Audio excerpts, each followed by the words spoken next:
Good evening and welcome back all of you.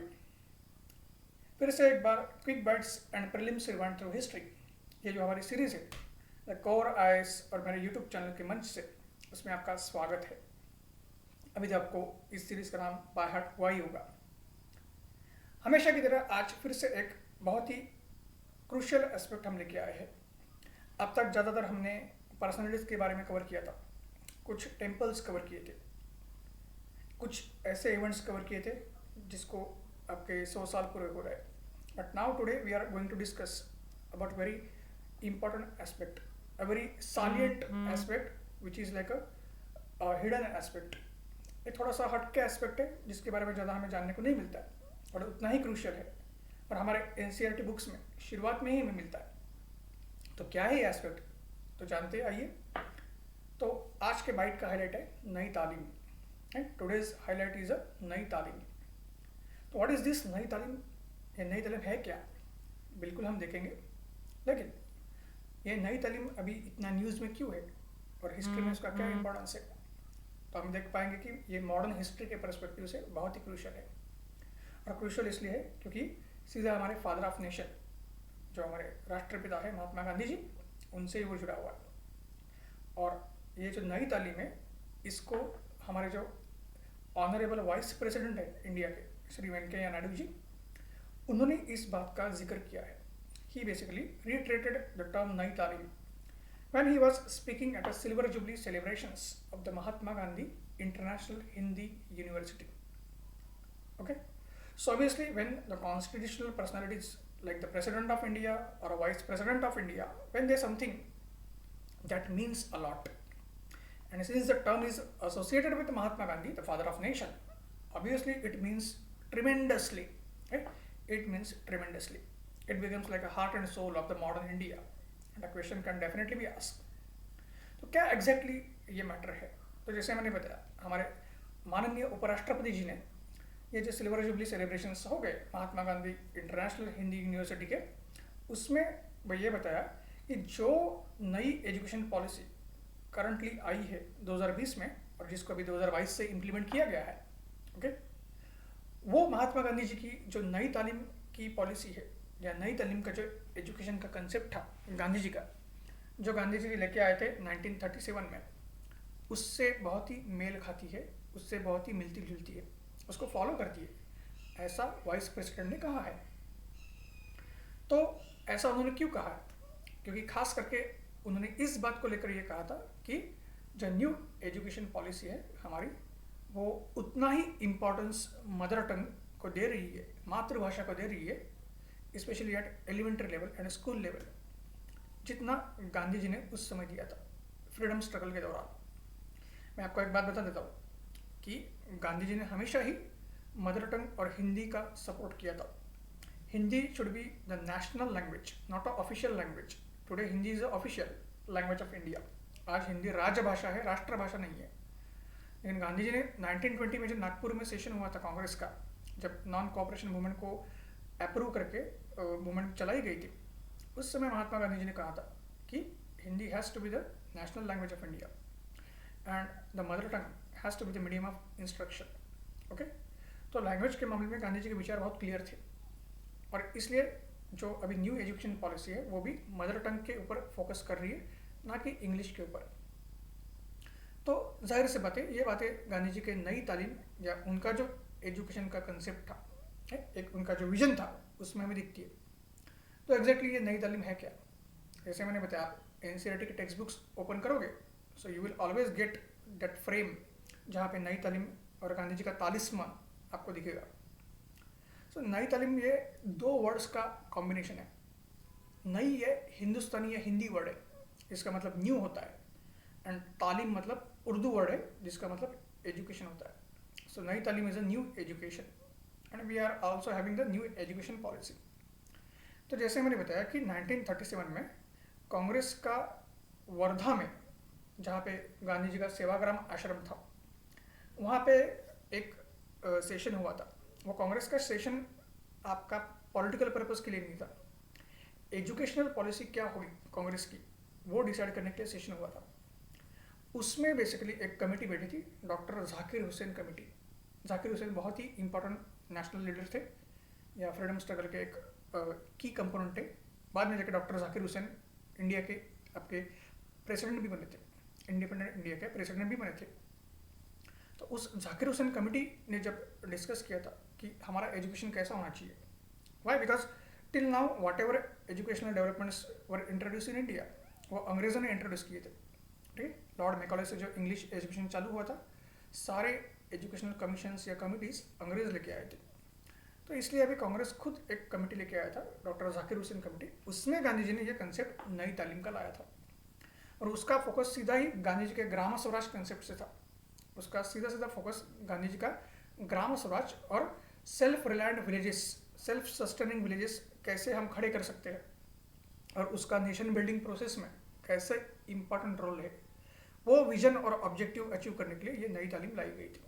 ये crucial aspects ध्यान में रखना है, प्रीलिम्स पॉइंट ऑफ व्यू और मेंस पॉइंट ऑफ व्यू दोनों तरफ से। फिर हम देखेंगे ये जो कंसेप्ट है नई तालीम का, तो जैसे हम डिस्कस कर रहे हैं, mother tongue should be medium of instruction. मातृभाषा जो है वो आपका शिक्षा का माध्यम होना चाहिए। इसके ऊपर बहुत ज़्यादा फोकस किया गया था, इसके ऊपर जो बहुत ज़्यादा आपका जोर दिया गया था।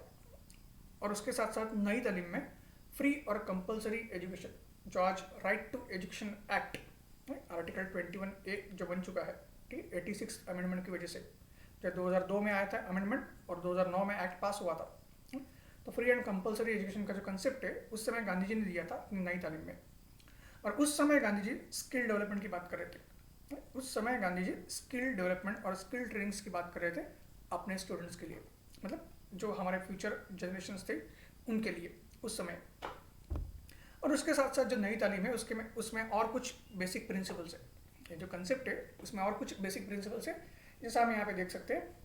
पहला है कि जाहिर सी बात है मदर टंग जो है उसमें आपका सारा एजुकेशन होगा, लेकिन ये जो लर्निंग प्रोसेस है उसमें handicraft was going to be very crucial है। इस नॉर्मल लर्निंग प्रोसेस के साथ साथ आपको हैंडीक्राफ्ट भी सीखना ही है। ठीक है, एक कुछ ना कुछ आपका क्राफ्ट आपको आना चाहिए किसी भी एक नॉर्मल स्टूडेंट को। क्यों? क्योंकि अंग्रेज आने से पहले handicraft was a backbone of our economy, और अगर सेल्फ सस्टेनिंग विलेजेस खड़े करने हैं तो एग्रोबेस इंडस्ट्रीज जिसमें हैंडीक्राफ्ट्स आता है वो बहुत रोल प्ले करता है। इसलिए गांधी जी का एम्फासिस वहाँ पे था। फिर गांधी जी ये चाहते थे नई तालीम में कि वर्क जो है वो विलेज और उस पर्टिकुलर रीजन या लोकेलिटी उसकी जो वोकेशनल रिक्वायरमेंट्स है उसके साथ वर्क इंटीग्रेट होना चाहिए। नई तालीम में एजुकेशन ऐसा मिलना चाहिए, लर्निंग ऐसा होना चाहिए, वो भी मदर टंग में, कि जब आप कोई भी काम करोगे तो वो काम सीधा सीधा उस लोकेलिटी की जो वोकेशनल रिक्वायरमेंट्स है उससे जुड़ा होना चाहिए। क्यों? क्योंकि सस्टेनेबल जो डेवलपमेंट का कंसेप्ट है और सस्टेनेबल जो रिसोर्स का यूटिलाइजेशन है वो इसी से आप अचीव कर सकते हो। ये गांधी जी का फोकस था, और इसलिए ये वर्क और जो लर्निंग है दोनों वोकेशनल एस्पेक्ट्स के साथ जुड़ा हुआ होना चाहिए। और गांधी जी ये भी चाहते थे, ये जो नई तालीम का प्रिंसिपल्स या टीचिंग्स है उसमें, जो वर्क है वो सोशली यूजफुल और प्रोडक्टिव होना चाहिए। तो सेल्फ इंटरेस्ट से ज़्यादा पब्लिक इंटरेस्ट को फोकस किया था गांधी जी ने। तो वर्क एथिक्स का जो कंसेप्ट है वो भी कंसेप्ट गांधी जी की नई तालीम में हमें मिलता है कि वर्क जो है वो सिर्फ खुद के बेनिफिट के लिए नहीं होना चाहिए, ओवरऑल सोसाइटी और सोशली वो यूजफुल होना चाहिए, प्रोडक्टिव भी होना चाहिए और लॉन्ग लास्टिंग होना चाहिए, ड्यूरेबल होना चाहिए। ये सारे कंसेप्ट गांधी जी लेके आए थे। और इसलिए जो बेसिक पेडागॉजी होती है या टीचिंग टेक्निक्स होते हैं, ठीक, खास करके इस नई तालीम में, उसमें गांधी जी ने क्या इंक्लूड किया था कि जो एजुकेशन का एम या ऑब्जेक्टिव है या जो एजुकेशन का जो प्रोसेस है, तो गांधी जी का कहना वही था, ये जो एजुकेशन है नई तालीम ये प्रोडक्ट नहीं है, एक प्रोसेस है। और उस ये जो प्रोसेस है वो लाइफ लॉन्ग है, उसका कैरेक्टर जो है लाइफ लॉन्ग है। हमेशा ही एक जो आपका इंसान है या इंडिविजुअल है वो हमेशा एक स्टूडेंट बना रहेगा। ठीक है, एक समय के बाद आपका एजुकेशनल आपका जो पीरियड है वो ख़त्म हुआ, इसका मतलब ये नहीं है स्कूलिंग या कॉलेज का पीरियड खत्म हुआ, इसका मतलब ये नहीं है कि आप लाइफ में सीखोगे नहीं। Life is the biggest education, life is the biggest experience. तो life long character is there with respect to education, ये नई तालीम में बोला गया था। और साथ साथ उसी एजुकेशन का सोसाइटी से फिर से कनेक्शन है, क्योंकि आप एजुकेटेड हो बट अगर आप में आपके पास एथिक्स नहीं है, मॉरल्स नहीं है, या जिसमें आपके वर्क एथिक्स भी आते हैं, अगर आप ऑनेस्ट नहीं हो, अगर आप में इंटीग्रिटी नहीं है, ठीक है, तो उस एजुकेशन का कोई मतलब नहीं है। तो इसलिए हम जब बार बार बोलते हैं education is like a double edge sword, है, दो धारी वो तलवार है। अगर पर्सन एजुकेटेड है लेकिन उसके पास संस्कार नहीं है तो वो बहुत डेंजरस है। जैसे ओसामा बिन लादेन, उसने क्या किया हमने देखा, हाईली क्वालिफाइड, ठीक है, और उसने अपना नॉलेज और एजुकेशन कहाँ पे यूज़ किया। तो गांधी जी यही बात नहीं चाहते थे, वो चाहते थे कि ethical, moral and person of integrity, ऐसा नैतिक पर्सन, संस्कारी आदमी जिसके पास एक सोशल कैरेक्टर है, उसका एक चरित्र है जो समाज के लिए यूज़फुल हो सकता है, समाज को बिल्ड करने के लिए, समाज को आगे लेके जाने के लिए, और वो जो दूसरों के लिए रोल मॉडल साबित हो सकता है, ऐसा पर्सन हमें चाहिए। और ये एक होलिस्टिक प्रोसेस है, जैसे मैंने बताया कि ये प्रोडक्ट नहीं है, एक प्रोसेस है, कंटिन्यूस प्रोसेस है, चलती जाएगी, और सर्वसमावेशक होलिस्टिक प्रोसेस है वो। और इसमें गांधी जी ने एम्फोसाइज किया था कि टीचर्स का रोल बहुत ज़्यादा है। इसमें गांधी जी ने क्या एम्फोसाइज किया कि टीचर्स का बहुत ज़्यादा रोल है, नेशन बिल्डिंग में टीचर्स का रोल बहुत ज़्यादा है। जैसे टीचर्स होंगे उसी तरीके से आपके स्टूडेंट्स आपके तैयार होंगे, उनकी पर्सनैलिटी शेप होगी, उनका कैरेक्टर शेप होगा। जितना फैमिली में एजुकेशन मिलता है, फैमिली में जितने संस्कार मिलते हैं, उतने ही टीचर्स की तरफ से भी या गुरु की तरफ से, जो पुरानी गुरु शिष्य परंपरा है, उसको भी महत्वपूर्ण रोल दिया गया था इस नई तालीम में। तो टीचर या गुरु का रोल उतना ही इम्पोर्टेंट है, फैमिली से भी ज़्यादा है, ये उनका मानना था। तो ये सारा चीज़ है हमारी नई तालीम के बारे में, जो हमें प्रीलिम्स या इवन मेंस में भी आ सकती है। प्रीलिम्स में तो स्टेटमेंट बेस्ड क्वेश्चन इसमें पूछ सकते हैं, और मेंस में 125 वर्ड्स या 8 मार्क्स का जो क्वेश्चन आता है उसमें आ सकता है। तो हमारे जो आदरणीय वाइस प्रेसिडेंट या उपराष्ट्रपति जी है, उन्होंने ये बात कब कही, जब आपका सिल्वर जुबली सेलिब्रेशन था महात्मा गांधी इंटरनेशनल हिंदी यूनिवर्सिटी का। तो आइए थोड़ा सा जानते हैं कि महात्मा गांधी इंटरनेशनल हिंदी यूनिवर्सिटी क्या है और कब इस्टेब्लिश हुई, क्यों हुई, एक्सेट्रा। तो जो महात्मा गांधी इंटरनेशनल हिंदी यूनिवर्सिटी है, उसको एस्टेब्लिश किया गया था। गांधी जी का जो ड्रीम है कि हिंदी भारत की सिर्फ राष्ट्रभाषा नहीं होनी चाहिए, बट वो पूरे दुनिया की एक भाषा होनी चाहिए, एक महत्वपूर्ण भाषा होनी चाहिए, ये गांधी जी का ड्रीम था, सपना था उनका। उसको पूरा करने के लिए महात्मा गांधी इंटरनेशनल हिंदी यूनिवर्सिटी, महात्मा गांधी अंतर्राष्ट्रीय हिंदी विश्वविद्यालय या विद्यालय के नाम से उसको आपका नामांकित किया गया है, ठीक है। और इसलिए हम देखते हैं कि अल्टीमेटली जब फर्स्ट हिंदी कॉन्फ्रेंस ऑर्गेनाइज की गई थी, फर्स्ट वर्ल्ड हिंदी कॉन्फ्रेंस या दुनिया की जो पहली हिंदी आपकी कॉन्फ्रेंस या सभा जब ऑर्गेनाइज की गई थी नागपुर में, कब, 1975 में, तब पहली बार ये रिजोल्यूशंस पास किए गए थे कि हिंदी को ऑफिशियल लैंग्वेज बनाना है, और साथ साथ यूनाइटेड नेशंस की भी एक लैंग्वेज उसको बनाना है, ठीक।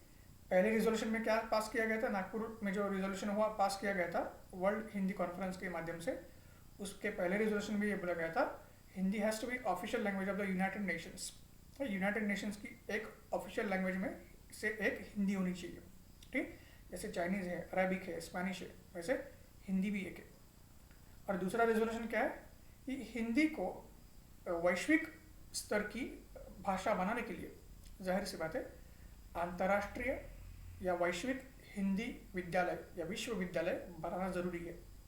और इसलिए वर्धा, जहाँ पे महात्मा गांधी जी का वो सेवाग्राम आश्रम है, और जहाँ पे ये नई तालीम की बात रखी गई थी पहली बार 1937 में, उसी वर्धा में बेसिकली हमारी महात्मा गांधी इंटरनेशनल हिंदी यूनिवर्सिटी या महात्मा गांधी अंतर्राष्ट्रीय हिंदी विश्वविद्यालय आपका इस्टेब्लिश किया गया है। और ये कैसे किया गया, 1997 में या 1997 में पार्लियामेंट ने बिल पास किया था, और उसी बिल की वजह से इस यूनिवर्सिटी को स्टैट्यूटरी स्टेटस देके आपका पास किया गया है। क्योंकि पार्लियामेंट की तरफ से जो भी कानून पास किया जाता है और जिस चीज़ के लिए भी पास किया जाता है वो उसको स्टैट्यूटरी स्टेटस मिलता है, ये भी हमें पता है। तो ये सारी बहुत ही महत्वपूर्ण बातें हैं जो प्री और मेंस दोनों में इक्वली इम्पोर्टेंट है। सो ये हमें अंडरस्टैंड करनी है, एंड डेफिनेटली आज के सेशन से ये पूरी तरीके से क्लियर हुई होगी। तो बस आज के लिए इतना ही, फिर एक बार और नई चीज़, व्यक्ति, कड़ी, घटना, इन सब को लेके मिलेंगे, और आपका जो प्रीलिम्स का प्रिपरेशन है उसको कंटिन्यूअसली हम स्ट्रेंथन करते जाएंगे। जैसे यहाँ पे हमने बात की, ये सारी प्रोसेस थी नई तालीम, तो हमारे भी क्विक बाइट्स और प्रीलिम्स रिवाइंड थ्रू हिस्ट्री ये महात्मा गांधी जी का ही एक नई तालीम का भाग है, ऐसा हम समझ सकते हैं। ये कंटिन्यूस प्रोसेस है आपको सपोर्ट करने के लिए, ताकि आपका प्रीलिम्स बिल्कुल भी एकदम स्ट्रेंथन तरीके से प्रिपरेशन हो जाए और विथ कॉन्फिडेंस आप सभी लोग प्रीलिम्स को क्लियर करेंगे। तो इस बात को लेकर आज हम स्टॉप करते हैं। धन्यवाद, फिर एक बार मिलेंगे। Thank you.